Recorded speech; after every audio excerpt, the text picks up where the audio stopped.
Somebody told me one time, because I'm a person who struggles with perfectionism, wanting everything to be perfect, or anxious or nervous or whatever. She said, do it afraid. Whatever you need to do it afraid. Love it. Like, even if you're afraid, once you like step into it or make a decision, like when we bought a house, I've done it multiple times just afraid, right? And not unwise, but just because you're insecure or not sure doesn't mean you can't step into something. And so, anyways.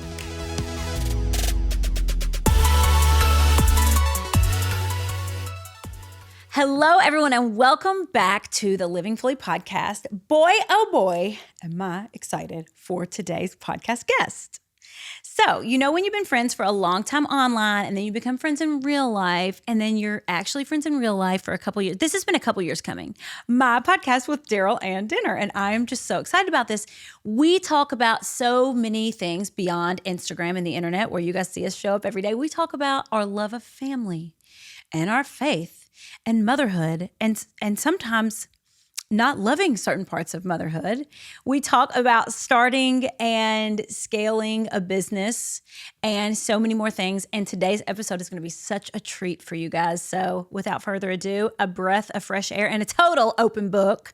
Pregnant with a third child, Daryl-Ann dinner. I'm so excited to have you on. We've been talking about this for a long time. I'm pumped. And I was like, you know, I've been on a 2-year break. And you were like, really? Are you sure? It literally feels like 6 months, but that's how life is. It does kind of feel like 6 months, but I'm so excited. I know, I'm excited too. I think I talked to you like about a year ago and you're like, yeah, I'm on a break. And then here we are. I know. Finally doing it. In the office. Daryl-Ann's in Nashville, Tennessee. And the last time you were in Nashville, Tennessee, you came to my house and my best friend, Remy. Oh, mine too. Is just, I mean, she just wants to live at my house. She does. Both my kids would love to live at Mallory's house. They talk about your children on a weekly basis to this day. Isn't it funny, like what kids remember and like the little memories that they make really special? Yeah, Shepard wanted to come back to our house, I'm guessing, because he got in our car. And my kids still talk about it to this day, how they kept telling him Sheppy. Isn't that what Remy calls him? Yeah. Sheppy. No. Yeah. She still talks about it today. That was a really special night. So it's just funny, like in this world, you can be friends with someone for so long, like in DMs and talking and then texting and on phone calls. But then you meet in real life, and the majority of the people that like I'm friends with online are the exact same. But you guys and your family, every single member of your family who was at my house, you're like extra the exact same. Oh, we travel as a pack. We brought the entire pack of like 14 to Mal's house. I said, Daryl-Ann, you want to come to my house for dinner? And she's like, yeah, but you know there's 14 of us. And I was like, well, yeah, you're all 14 invited. Like this is and how that was we the first too. night I had Dasanos. That was my first experience. Not the last. No, not the last. I've had it. I have it about 3 times every time I come here for 48 hours. She just ate it. She said, I swear I'm not going to eat it. Dasanos is a pizza place in Nashville, and Daryl-Ann is keeping them in business. It is the best pizza place I've had, probably aside from one other in my whole life. It's delicious. Anyways, Mallory introduced me and my whole family that night. And my whole family. But honestly, I feel like there's those people online too that you're friends with. And then there's people that you're just, it's easy. Yeah. And my whole family left your house and we were like, wow, that was easy. Like to be around. Because we're just laid back. It's just like, we're just here to have a good time. Yeah. You know, because you and I, we work really hard and we hustle and we do the thing in the day, you know? Yeah. And when it's nighttime and when you have people over, it's just like, we're just here to have a good time. Just come be at our house. Like I come be. We were reading this thing one time and it was about hospitality. And it's like hospitality is inviting people into your space and just letting them be with you rather than hosting. Yeah. Oh, that's really good advice. Are just really hospitable. Like you just had us come in and we just so nice. We swam. We caught lightning bugs. It was just really fun. The lightning bugs was my favorite. That's the most Southern thing I've ever done, and I loved it. You didn't know about catching lightning bugs. No, I had never done that before. I'm so glad I could introduce you to catching lightning bugs. It was the first time. It was the first time. Okay, so I want to dive into this all from the beginning. Because if somebody's just been living under a rock and doesn't know Daryl-Ann dinner, I want to talk about how this whole big old thing that it is now got started. So, you know, back in the day, which was probably not that long ago, you had entered into school like thinking that you were going to go into medicine. Yep. And then you became a chemistry teacher. Yes. And then, this is right, tell me if I'm wrong. Yep. And then you said, just like all of us say, in the back of our minds, we see somebody else doing something. We're like, hey, going to start a blog. And the rest pretty is much exactly history. how it was. So Something Beautiful was your blog. Like, how Yes. long ago was that? 2015. That wasn't that long God. ago. 8 years. I think I'm a little bit older than you. It feels long. It feels long. I mean, it's to the point where it feels long. No. Yeah. Yeah. But you know what's so awesome is we've really been in the evolution of Instagram. Oh, yeah. So like when you started, like back in the day, you were doing the blog pictures. And then I remember hearing you talking about this on stories, that you were so still wrapped up in like the perfectionism and the showing it all like perfect on the outside. I think it was after Rhett was born. Yep. And I was simultaneously like in that phase that you were, because we were in the world where people were still taking pretty pictures and editing them beautifully. And like you had a photographer and you had the perfect outfit. And then you had to get the blurry background. Yes. Yeah. Okay. Yeah. And you needed the white countertop to like show the flat lay. I mean, you did. It was crazy. It was crazy. So yeah. So I was teaching and doing all the things. And it was actually Dan. And he was like, you really just need like a creative outlet. And I was like, well, if I really picked what I wanted to do, like I would want to do this. So I just took a stab at it. At the time it was blogging. The evolution, you know, happened. Blogging, like, you know, it's not the same anymore. But anyways, so I started doing that. It was all the outfits. It was all the pictures, all the clothes. Then all the long hair extensions that were like sewn into my head. And then I remember having Rhett, and I kid you not, where like we used to shoot like 5 outfits at a time at least. Like we would change drive in your car. Oh, yeah, or change in the bathroom. Yeah, Yeah, no, same. get this. Same. I have a newborn, and I'm trying to keep up this perfect persona, and I'm nursing in the car between each outfit change and changing in the car, and I'm like, this is miserable, and I was hating it. And I was like, this is supposed to be fun. At the time, I wasn't even like really making a living off of it. It was just like my creative outlet still, and I was like, okay, this is supposed to be fun. But what that was 2019. So I'm like 4 years into this that I've poured like my heart into, because I loved it at one point, right? And then it got to the point where I had kids and I was like, I can't keep up anymore. Like I literally either stop or I just kind of like wing it and just, like put down the perfect persona and just be me. And it was scary at the time, because now the authenticity thing is like a big deal and people do that and everybody loves it. But at the time, back then it was not. Yeah. I can still remember the early DMs that I would get with people being like, you're so brave. You're so brave for being on the Instagram without makeup on. And I was like, is this really bravery, you guys? Yeah. I mean, we got people fighting wars and we got, you know, people dealing with some real stuff. And this is what you're going to call bravery? But Totally. you know what? Women sometimes, like, it really takes a lot to do that. And like us doing that type of stuff, they gave them permission. Gives you permission. And the more you do it, I felt like, so I literally remember the weekend, like where I was like, Dan and I were having this whole thing and I was crying and I was like, I either got to stop or I got to like give up, one of the two. And that was like me, like kind of waving my white flag, and I like took out my hair extensions. It was like a whole thing. You know, you cut your hair off. It was like a whole thing. Oh my gosh, yeah. I cut my hair off. It was Labor Day weekend. I had a 9-month-old and I was like, okay, like this is it. Like I'm just going to show up and just be no makeup. I remember it was when I started getting on without makeup. It was when I started just showing up as me. And honestly, I feel like that's when it took off. And that's when Like it was a wildfire. like, yeah. And that's when. Yep.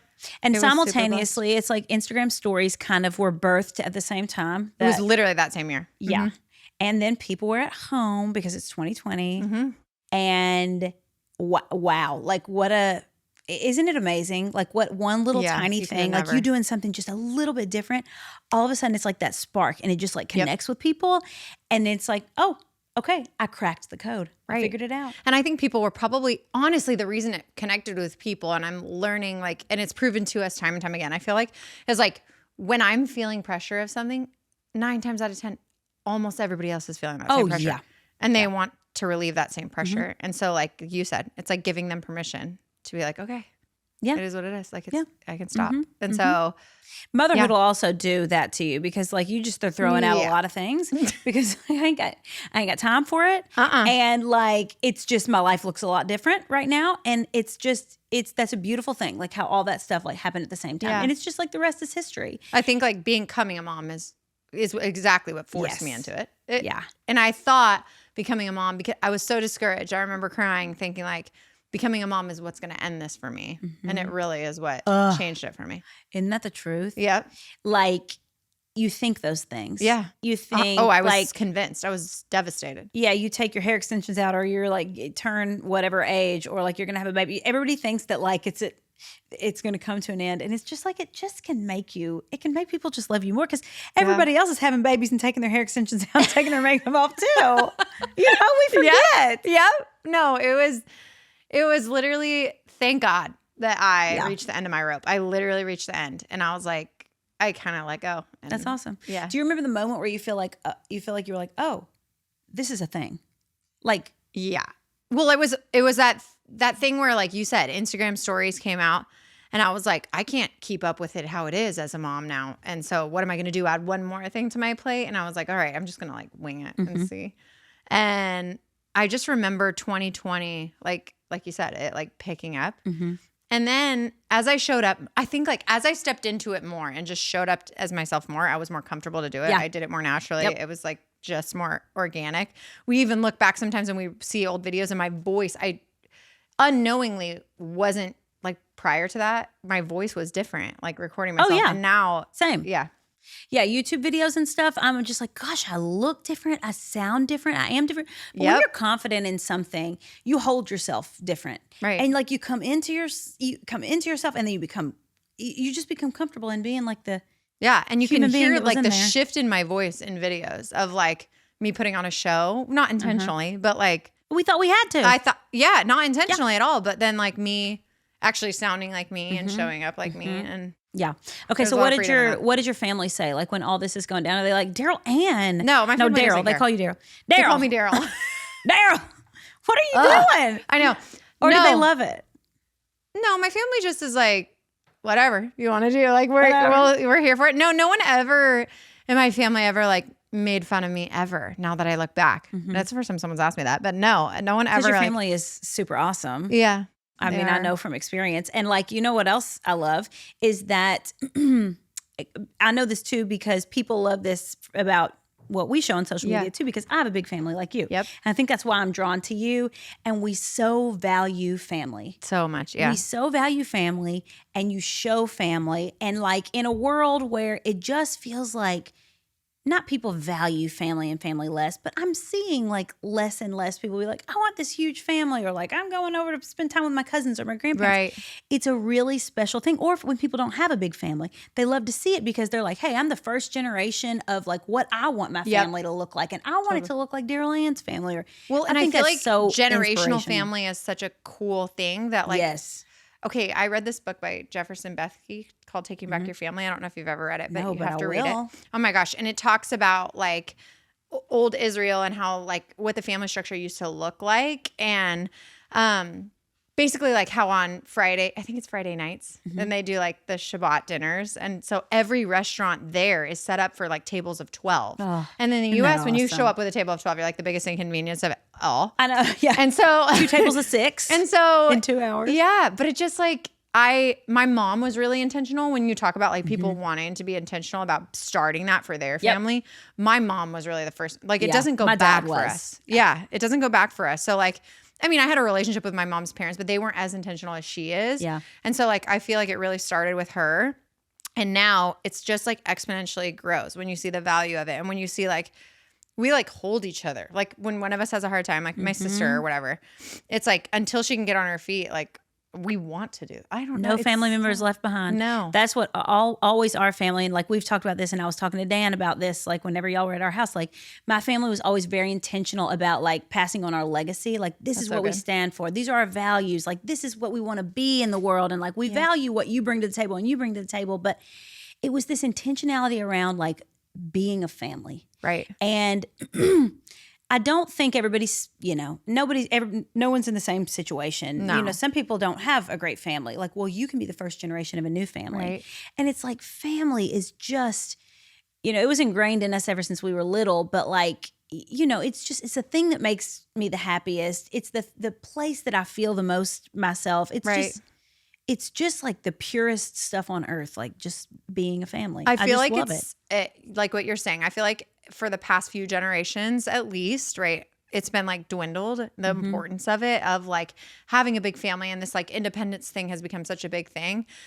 But I feel like being in a community, even like raising your kids in community, of whether that community is just your family or whether it's like a family that you make. Yeah, that you know? create. Yeah. Yeah. I think that I personally don't believe that we were meant to do it alone or raise kids alone or any of that. And I feel so much value in my kids being like poured into by other people or being able to like have my sister help me or there's no inconvenience. Like I don't ever feel like she's inconveniencing me when she asks for help. And I always feel like I have someone to help me. And so because it's your family. Yeah. Yeah. And you can create it. If you don't have it, you can create it. I believe that. I truly believe that. And I think the work is worth it, like to create it. Yeah. Like we are intentional about it and it's so worth it. And you always keep coming back because every family has rifts too. Yep. Like always. every family has rifts. And I'm sure because you guys are in business together, which we'll talk about next. Yeah. But every family has those moments where you can either choose to go your separate ways or you can be like, hey,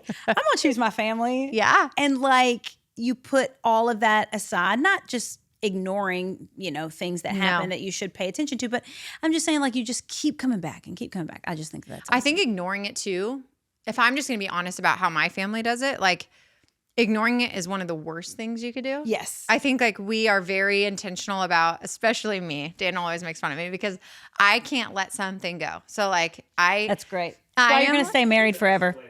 Oh, you're an escalator. I'm like, okay, if I feel that there is an issue. Dan, because Dan's giving me the real scoop over right. here. Okay. So we had this whole thing in our marriage. I have to tell you this. We had this whole thing in our marriage where he likes to go to bed if he's upset. And he's like, it's too late to deal with this. Like, let's just go to bed. We'll wake up, clear head, do it. Well, I'm the type of person, whether it's him, my mom, my sister, whatever, if I have a problem, I need to deal with it now because I love that person and I couldn't possibly. I'm the same as you. I couldn't possibly like go to bed because I love them so much. I need to handle it and fix it and move forward with it. Right.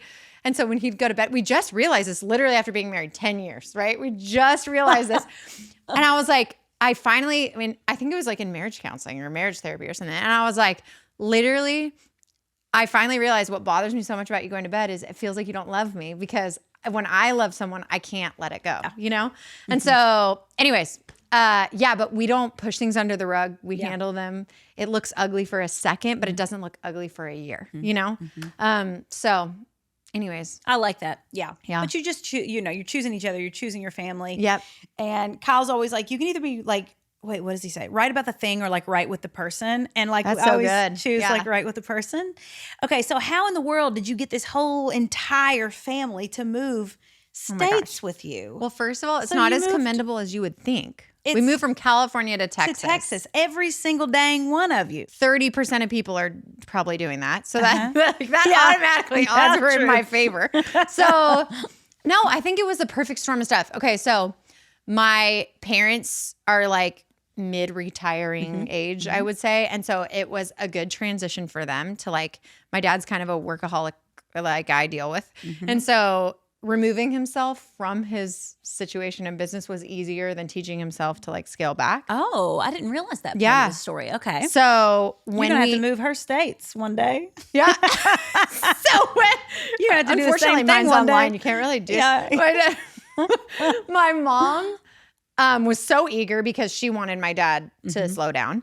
And so that made it really natural for them. And so originally it was just our family of four and my parents that were at home. My brother was in college. Yep. So at the time he was applying for jobs, it was literally his graduation year. And he applied in both places and he got a great job in Texas. So he took it. And then my other sister was in med school, applied for residencies all over, got one in Texas. My other sister ended up, I'm sure we'll talk about this, getting a divorce and then moved down to Texas. So it was like over the course of a year, like it was such a God thing. Cause like over the course of a year, literally everyone ended up together, which was so cool. We hadn't been together in a long time. That is so, that's amazing. Okay. So tell us about the family dynamic. So you've got your mom and dad. Yep. And then there's 4 siblings. Then with an adopted fifth. Yeah. And so everybody that sees Daryl-Ann and her crew online, I always see people asking you this, wait, like which ones go? Cause they're all always together. It's definitely like family madrigal and Encanto vibes. It's like definitely Encanto vibes. The family madrigal. It's like whose cousin is who and what sister. Okay, so funny. I'm the oldest of 4. My mom had 4 kids. Same. And so those are my siblings. And then the adopted 5th is actually Daniel's half sister. When she was in high school, through like just started high school, literally. She had come to live with us, and then we were so young at the time. I was 23, raising a 13-year-old. It wasn't the right fit for her. She needed a family. And so she ended up living with my parents. And so ever since she was 13 or 14 years old, she's lived with my parents, and she's 22 now. That is and so awesome. She actually just moved out last week for the first time, got her own apartment. Oh, but isn't that awesome? We're so proud of her. Yeah. So she's 22 now. That's But amazing. yeah, she's like, I would call her my sister. Daniel and I started dating when she was 4. Oh my gosh. And it's just you two, it's just Daniel and her, right? No, he's got a whole blended mixed family. So he's got like a real brother, a stepsister, and 2 half sisters. And she's one of the half sisters. Yeah. So speaking of the whole big old family, here's what I've really loved seeing too. So in 2022, so Daryl-Ann grows and grows and grows and becomes the biggest thing on the internet. And then Daryl-Ann, just like a lot of us, you are the biggest thing on the internet. No, thank you. Okay. But and then in 2022, you were Yeah. like, I need to do something else. That's a lot of us get that itch. Yeah. Even like, people in this space, but people in life, it's like, okay, I can keep working and working and working, doing what I'm doing and being successful, but I want to do something else too. Yeah. Whether it's to bring in more income or whether it's just like for some variety in your life. Yeah. And so you were like, what do I do? You said you were thinking about flipping houses. You were thinking about like. Oh, you really remember a lot I of remember a lot of random things. Okay, yeah. so literally we went with a real estate agent that summer. I remember the summer. Like I just felt this like turmoil of like, okay, what do I do? Like I know, and it wasn't for another source of income. It was purely out of like, I want another fun thing to do. I want another thing to stretch me, to grow me. I want a passion project kind of a vibe. We toured houses to flip and that wasn't it. And then in the middle of it, I was like, okay, because at the time, my mom, sisters, and I have always been all different shapes and sizes. And I was like, we could never find clothes that we all liked. And I was like, well, what if I just tried it? Like, I know nothing about making clothes. I was like, what if I just tried it? And so I was on a call with the owner of, I kid you not, Navy Hair Care. And I was like, hey, do you know somebody who knows how to make clothes? That's exactly how I phrased it. How crazy. I knew nothing. I still don't know very much. Like they always laugh at me, the people who do know, because I want to do things that we'd had a factory come to New York last week. And he goes, you really just break all the rules. I'm like, I really just don't know what I'm doing. So I don't know the rules. But so that's how it started. And that was literally how it started in 2021. It took about a year and a few months, and then we launched Nuuds. That's amazing. In 2022. I can still remember when you guys were all in New York City. She brought her whole family, and everybody's like, what is she doing? Like, what is she going to do? I don't remember if I knew or not. I don't think, I can't remember. And I didn't tell very many people. It was when it launched and you could see the product and everything, it was like, oh, duh. Like, this is the perfect thing. Oh, I'm so glad you felt that's like exactly that. how I felt. Oh, good. Okay. And like, some people launch things and it's like, oh, that's great. They'll do that for a while. But when you launch that, I was like, it's so you guys. It was so cool having all your family involved, just the mission behind it and how y'all went all out. It was amazing. And it's become a phenomenon, I feel like. Okay, so like when you guys were in Nashville the last time, like when I was talking about Daryl-Ann was at my house, there were like thousands and thousands and thousands and thousands of people that stand in these lines in this hot blazing sun oh my to God, come it was to so these hot. Amazing pop-ups. It was amazing. And since then you've done and pop-ups hot. in the Grove and like just all this. It is just, there is no brand that any person in this space has birthed that has even like touched Nuuds. It's just really. It has been a blast. Really It has awesome. really been like, when I tell you like, we're in awe of what it is. At the same time, like I'm totally humbled by it, but like it is, God has opened so many doors for us. God. Yeah. And like when we went to do our first pop-up, I told Daniel, I was like, I really want the Grove. And I remember getting on a call with the Grove and them saying yes. And I'm all, nobody tell them we've never done it before. And they were so good to us, but like it's like this iconic mall in the middle of downtown LA. And like, they put us right in the middle where technically like no one should be selling anything. And we were, it was like open door. It's been like that. And so like I have to give God all the glory because it's like literally open door after open door after open door. Yep. And I just am like, feel so lucky to be a part of it. What do you feel like along the way that's something that you've learned, like something that you've had to learn, not learn the hard way, but like what's something that you've like learned along the way or like were surprised by or with Nuuds? Yeah, with Nuuds, with like starting a business. Like I think that I am so, okay. So like I am so go, and I like want to get to the next thing and I want to do the next thing and the next thing excites me at like so much and the next big thing. And I think this is just one thing. In this last season, I learned we did like pop-up after pop-up after pop-up. And then it was like holiday, like right after that. And I was like, I got a little nervous at the start of this year in January. We went on a trip.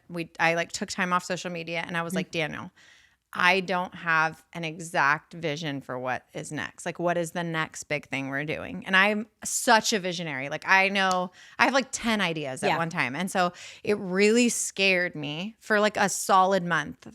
Like, what am I going to do next? And I felt like the Lord was teaching me like, first of all, it was kind of a mess from how hard I ran it. Like, not really a mess, but like, I really needed to set up process. By me, I mean our team. Like, we really needed time to like set up processes and things. We were like such a baby company and I was like we were doing awesome things, but it was cool.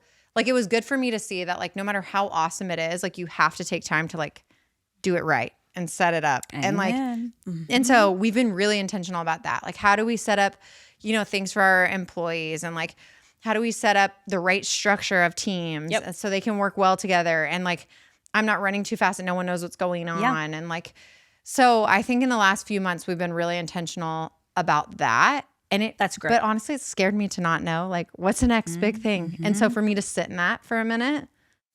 Yeah. I know. Slowing down is scary for a person like you and I. And they say you have to, like, or you're gonna like run yourself or your business into the ground. You're good at it. You've learned to be good at it. Better at it. Yeah. I'm also like a couple years older than you too. So though I feel like by the time you get to my age, you're gonna figure this out. Like you're so old. I mean, I think that either like you have this event happen in your life that like forces you to slow down, or you have to choose it yourself. When the event happens, it's way, way easier to slow down. Yeah. Because it's like, oh, well, she has to because this is going to happen or this is going to happen. Right. But when you have to be the person that like intentionally says, hey, I'm going to slow down when I have every opportunity at my fingertips and the ability to do anything that I want with this company or with our life, choosing to slow down is really hard. Yeah. But I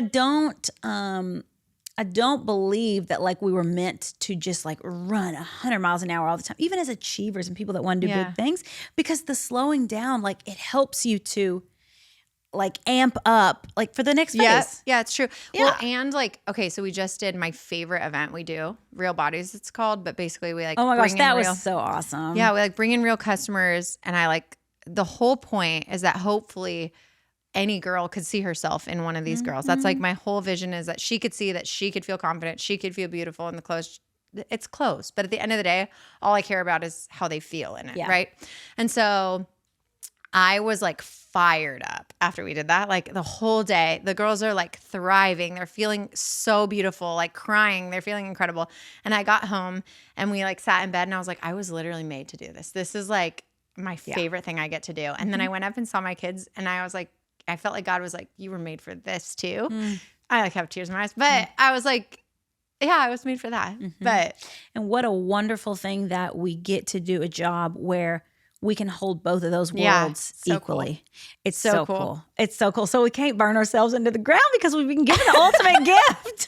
I know. And like when he said that, I was like, as much as I know, and I'm so confident that what I'm doing I was made to do, like I'm like I can like feel it when I'm there, right? Yeah. But like I was like, okay, like this is like they are my favorite thing, you know? And so yeah, to your point of like slowing down and making sure I'm like there for them. That's like my that is what my ultimate like made to do. Yeah. You know? Yeah. It's the things in our life. Like that's why you loved that Real Bodies event so much, because it was the meaning just like bleeding out everywhere. Like Totally. that's the whole vision behind Nuuds. Yeah, and that's it's like, the whole vision. Parenting is like the ultimate meaningful thing. I mean, I just feel like when that's behind it, it just like you have that emotional like connection to it, like that gut feeling. Yeah. And that's so awesome. Okay. I love how open you are online about parenting, because like we said, we left the perfectionism behind, like in the way that we look on Instagram stories, but do we leave it behind in our brains? No, it stays forever, especially when you become a parent, because I feel like when you become a parent, if you are a recovering perfectionist, it really starts to come up again. Oh yeah. Because you love it the most of anything you've ever done. And it's finite, and the you want to do it the time best. is short, and like you can't go backwards. No.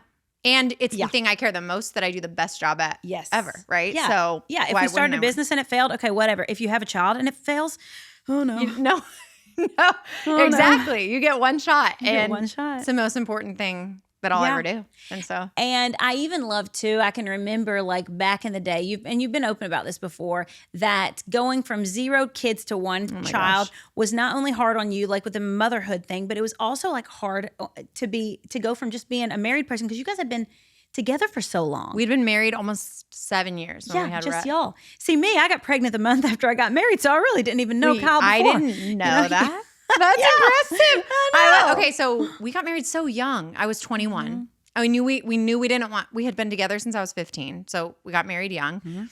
But like I knew we didn't want kids right away, because we wanted to like. We didn't live together before that. We didn't travel together before that. So I was like, okay, this is like our time to thrive, you know. So we did, and it was awesome. It was amazing. And then we had Rhett, which we were excited. We were ready. It had been almost 7 years. Like we were ready to have. We were excited. I was 28 and we had Rhett, and it was, if I'm going to be totally frank with you, the first 6 months, I thought I ruined my life. I was like, it just rocked your world. What in the world did I do? In all fairness, he was a very colicky baby for 6 months. Was he really? He's like just oh my gosh. I didn't know he was colicky. I didn't remember He is that an part. angel today. He is an angel. Yeah. Yeah.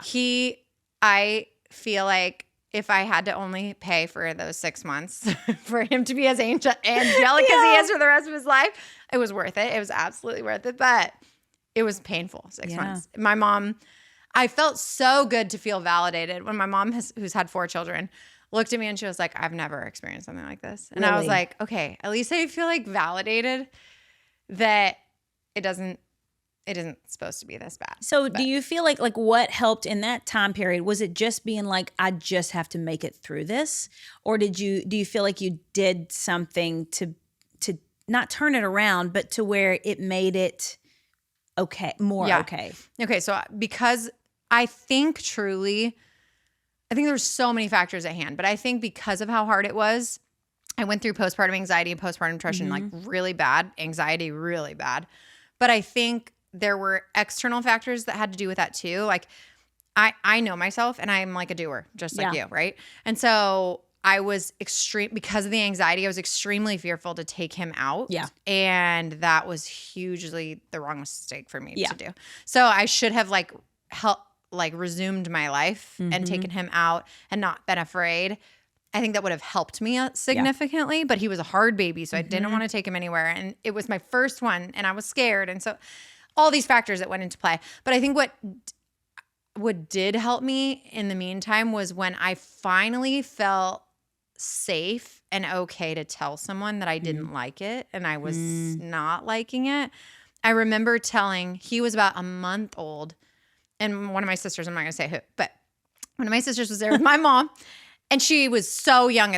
We were all so young at the time, right? So she was so young at the time. But I remember telling my mom, finally, I broke down. I was crying and I was like, I don't like this. I don't like being a mom. And I said those words out loud. Wow. And my mom was like, it's okay. You don't have to always like it. And my sister goes, don't say that, right? Because of course you feel bad. Yeah. And my mom was like, it's okay. She can say it. She needs to say it to somebody. And so yeah, it was really freeing to finally be like, wait, okay, it's okay to not like it right now, you know?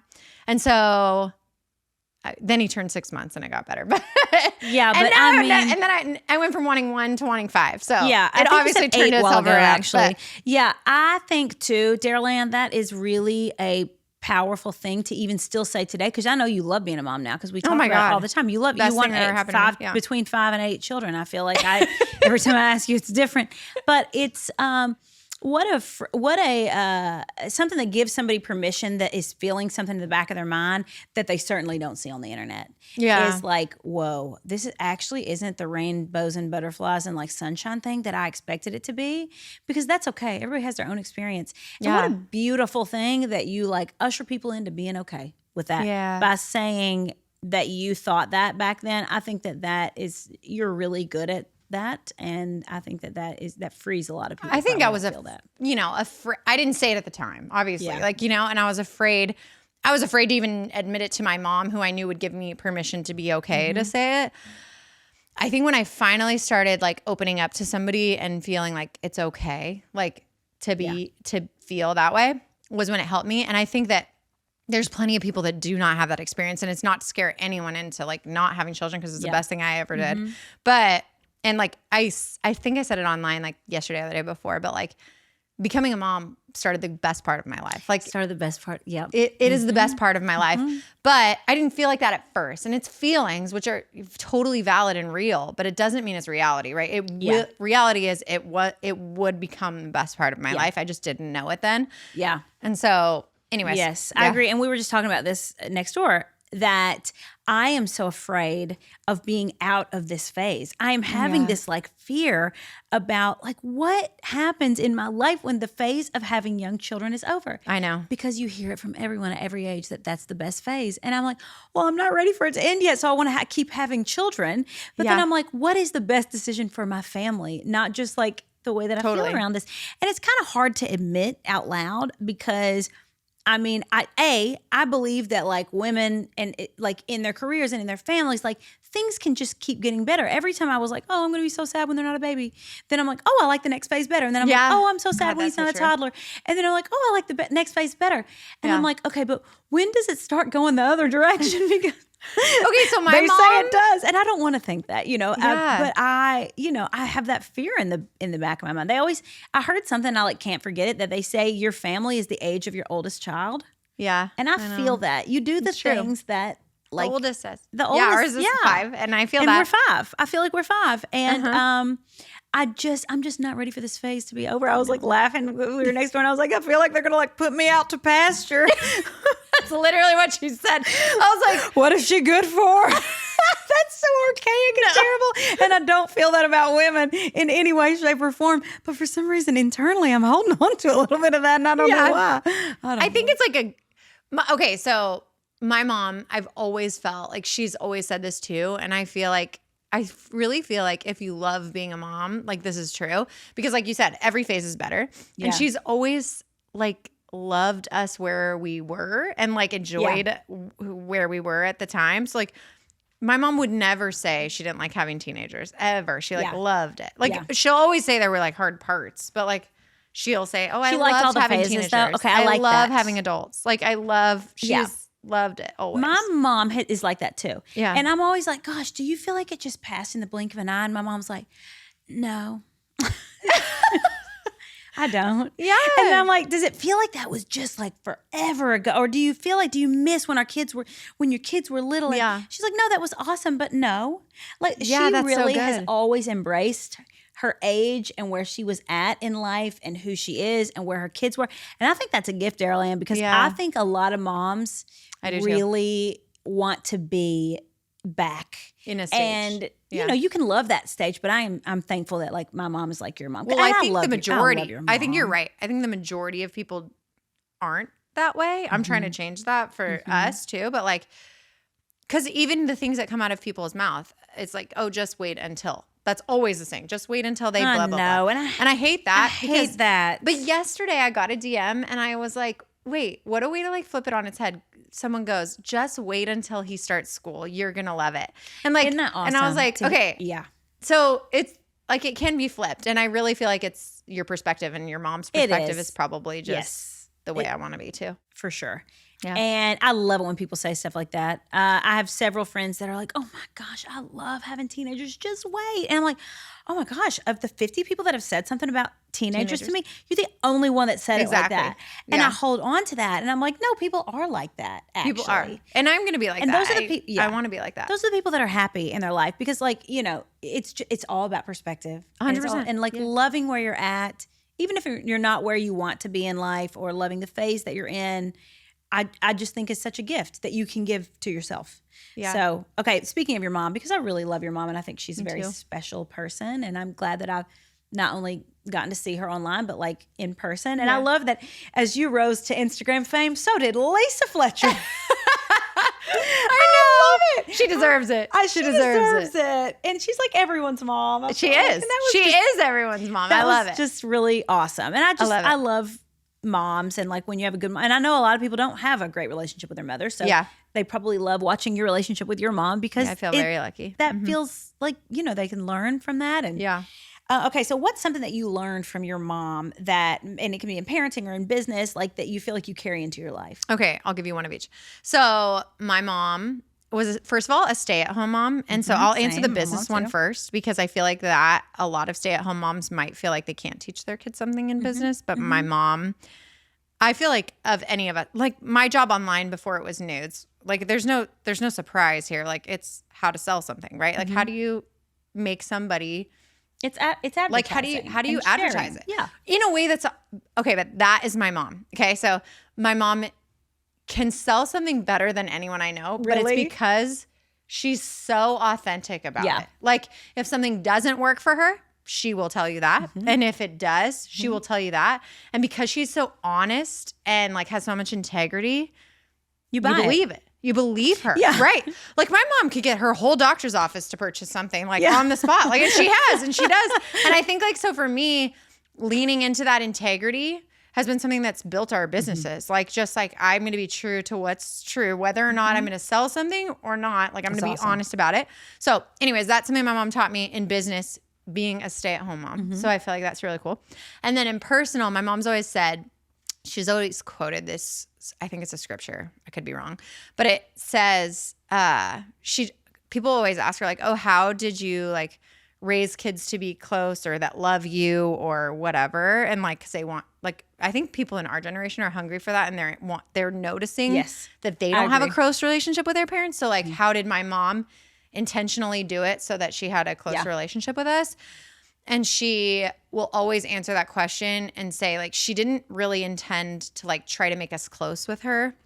But she always says, like, I made a lot of mistakes, but love covers a multitude of sins, is what she'll always say. And she'll say, like, I loved them more than anything. Like, she always put us first. We always knew we were, like, she didn't really have, I mean, maybe to her detriment at times, but didn't really have friends. Like, she, like, poured, her weekends were us. Her nights were us. She didn't go out like partying with friends. Like she was absolutely there for us every night of the week. Like we weren't, I mean, she'd go out, we'd have a babysitter every once in a while, but my parents, like my mom was so intentional with us, and she loved us. And we knew that we weren't an inconvenience to her, that she loved us. And so I think that now, like she's hopefully getting it back, because like, she poured. I love that. Love covers a multitude of sins. Yeah, she's like, we're all humans. Even the best humans are like still humans. Yeah, that's but because awesome. She's like, because I loved like more than anything. Like I just loved them, and it's true. She did. That is true. That's awesome. Okay, so you're having your third baby. I knew that you were going to have a third baby because when we were sitting at Tia Booth's wedding, and I was like, "So you gonna have another baby?" And I got pregnant that weekend. This weekend, and I was like, "Oh, okay." And then 10 days later, she's in the Target on a live feed taking a pregnancy test with the family. Pregnancy announcement the world has ever seen. That was amazing. It had a hint of like Britney Spears barefoot in the bathroom, but it was also, you are not the first person to say that. It was also like just like the way that the Kardashians are so cool and like let you in like on the behind the scenes, like, you know, the Kardashians. It was the perfect pregnancy announcement. Like I loved it. It was very me. That's for damn sure. And I also want to say I like Britney Spears and the barefoot in the bathroom was not a derogatory thing. Like I just think, I like content in the bathroom. Yeah, me too. Yeah. That was so real life and so like your family and so fun. And just the excitement on your kids' faces and like your mom's. my That was God. just awesome. Real life. My very favorite part of that announcement was Rhett. I will remember it forever. And like at his wedding one day, I'm going to play it. But he looks at me and he goes, "I'm so proud of you." And I'm like, yeah, buddy. Like one day you're going to be like, I can't believe I said that. Isn't that awesome? Yeah, he was so excited. That was like the most fun. No one knew I was going to do it. We went shopping we do Operation Christmas Child, which is like you fill a shoebox at Christmas time for, they mail them off to kids or whatever. And so we bring our kids to do that every year. And like, I thankfully like I know when it's the third time. So like I knew, I just knew it in my gut that day. And I was like, otherwise I wouldn't involve my children. But anyways, I like knew it in my gut. I was sure that I was sure.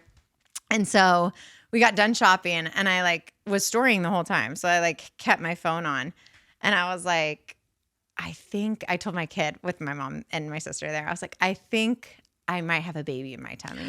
And my mom was like, "What? You're going to post this right now?"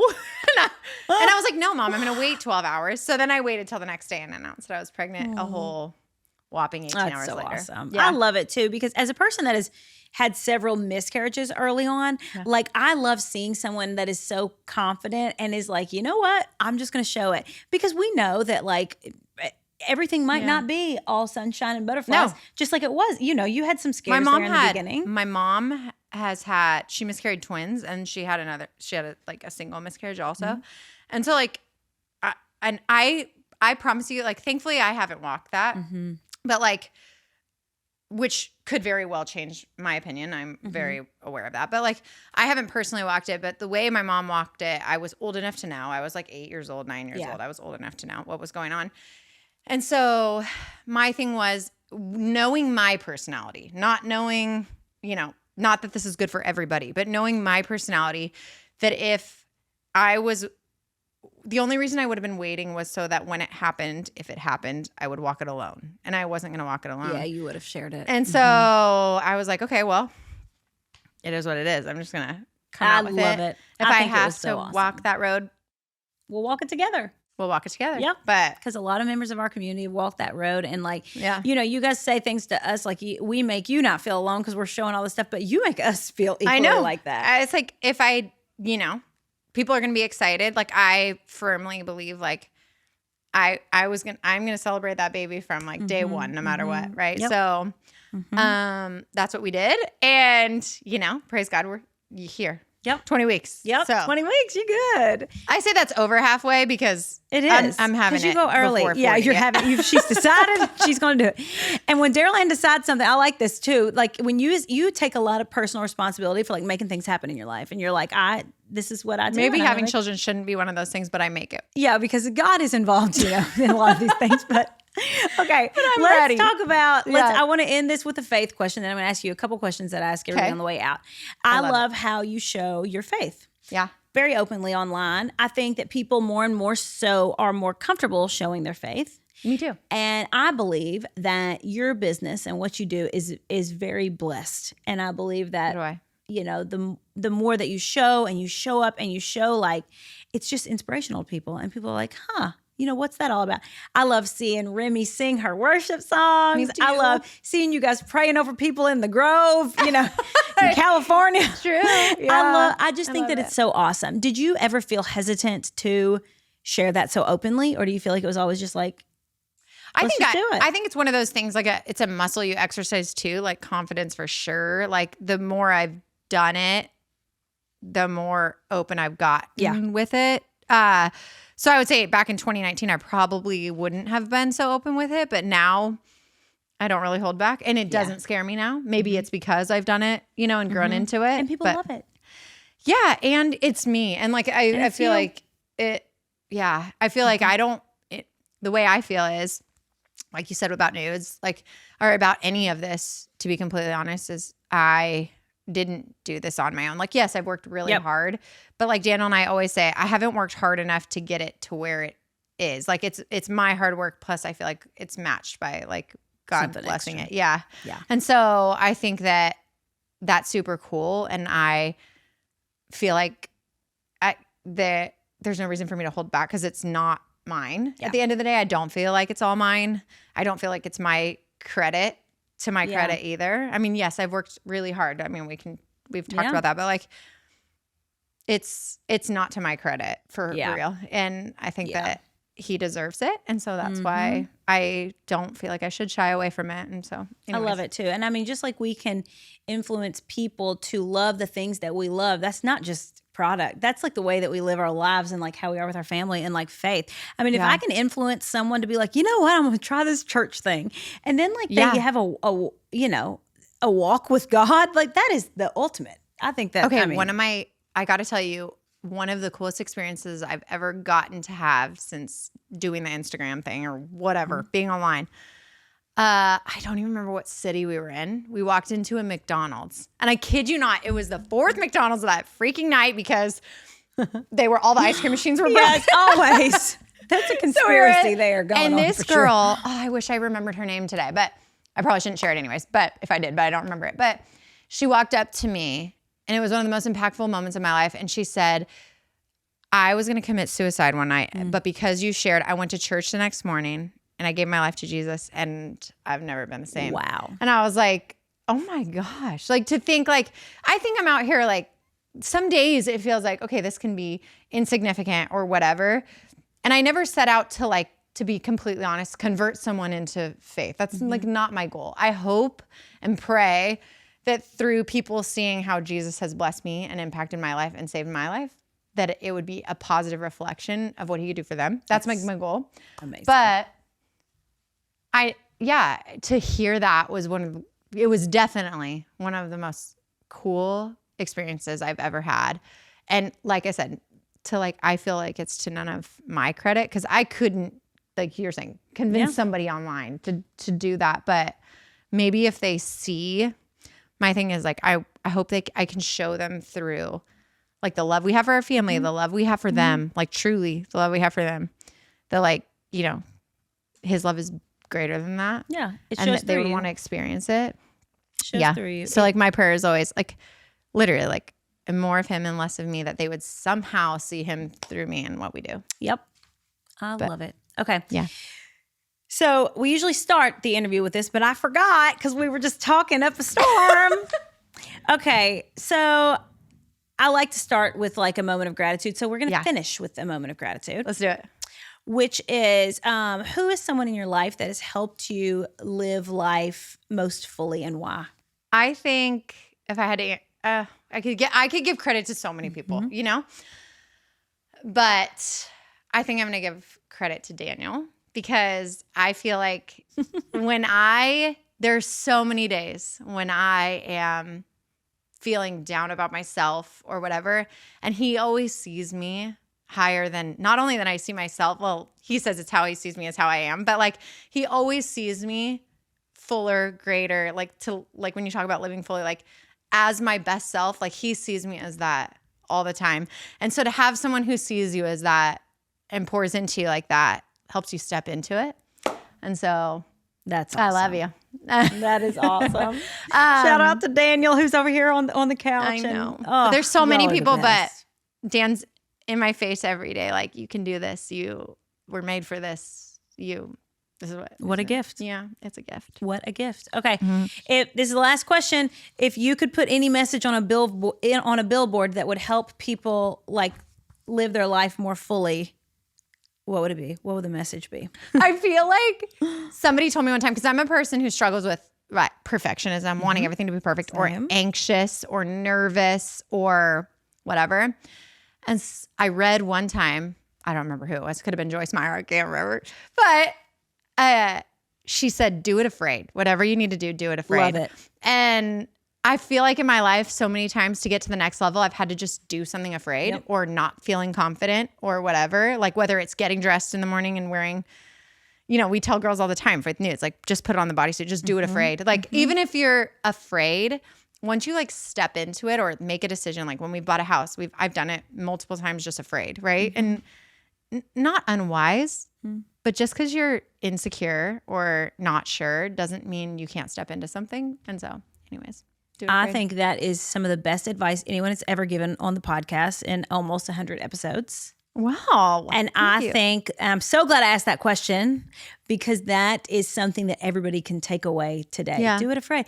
Look at what your life, if you had stopped at fear in any one of these decisions, you know, getting married when you were younger or starting Nuuds or moving to Texas or having a your life would have been totally different. It gives me chills. Totally different. Do it afraid. I love that, Daryl-Ann. That is awesome. I love it. That is awesome. Okay. Daryl-Ann dinner did not disappoint. Keeping with the I D's. love you. And okay, Daryl-Ann, everybody, where does everybody find you online? So we've got Nuuds, nuuds.com. Yeah. And then Daryl-Ann dinner, which is, you know, just about the hardest name on the internet to spell. Daryl-Ann dinner. Daryl. Okay, Daryl-Ann dinner. Tell me about something that you are teasing to. Are you doing a podcast potentially with my friend Danielle? We're actually working on it right now. Literally, we recorded. We've like set up all the logistics. Danielle pushed me into this one, and I'm like, oh God, another thing that I don't want to play it, but I really want to do it because Do it afraid. I'm gonna do it afraid, and we're talkers. I'm like, I get 60 seconds now. Luckily, 60, not 15 anymore. You know, on a frame. But I'm like, imagine if you gave me an hour. Now you get 60 minutes. I know. What is she going to talk about? We're so excited. And I feel like, I hope it's another way that people can just like, you know, see our heart. We can share. That's awesome. Hopefully. I love long form content and people like here. You guys are so deep and such. You have so much to show the world through the way that you live your life and the things you talk about. And I think it's amazing. And I think your sister is just the queen. Yeah, a queen. She is the queen. So this was amazing. You are just full of wisdom and knowledge and just so much more than, you know, the 60 seconds that we get to see on Instagram. So glad we got to talk about that today. Thank You're you. just so awesome. It was so fun. So thank you guys so you. much. I love you. love you. And I can't wait for this third baby that we don't know what it is to be born. I can't either. I think it's a girl. I promise you I'm the most impatient. I think it's a boy. Okay. We'll see. I am going to be shocked either way. And when it comes out, I can guarantee Well, it's going to now. come out. You're going to be shocked because that's for I can't sure going to believe happen. She's been surprised all 3 times. I did It was not the know that. best thing ever in my whole life. Oh my gosh, I'm so excited. Jealous that jealous. I love it that you get to do that. Hopefully like the first you're jealous few enough days to decide that you are ready for I a think fourth. I will. I think I'm going to have a fourth. I'm at 85% today. Daryl-Ann's trying to push me to 100 in the next 8 hours that she's here. So It's only 15. We'll see. I always say, unless you say you're done, you're not done. Yeah, I actually agree with that. That's our next billboard as you're driving down there. She's not done, people. She just told you she's 85%. She's not done. Oh, well, thank you so much, love Daryl-Ann. you. I love you. Okay. Thank you guys so much for listening to this episode of the Living Fully podcast. I'll link everything Daryl-Ann dinner in the show notes. This is one of my favorite episodes for so many reasons. Thank you guys for listening. Give this podcast a thumbs up and a rating and subscribe if you haven't. And thank you guys so much for listening.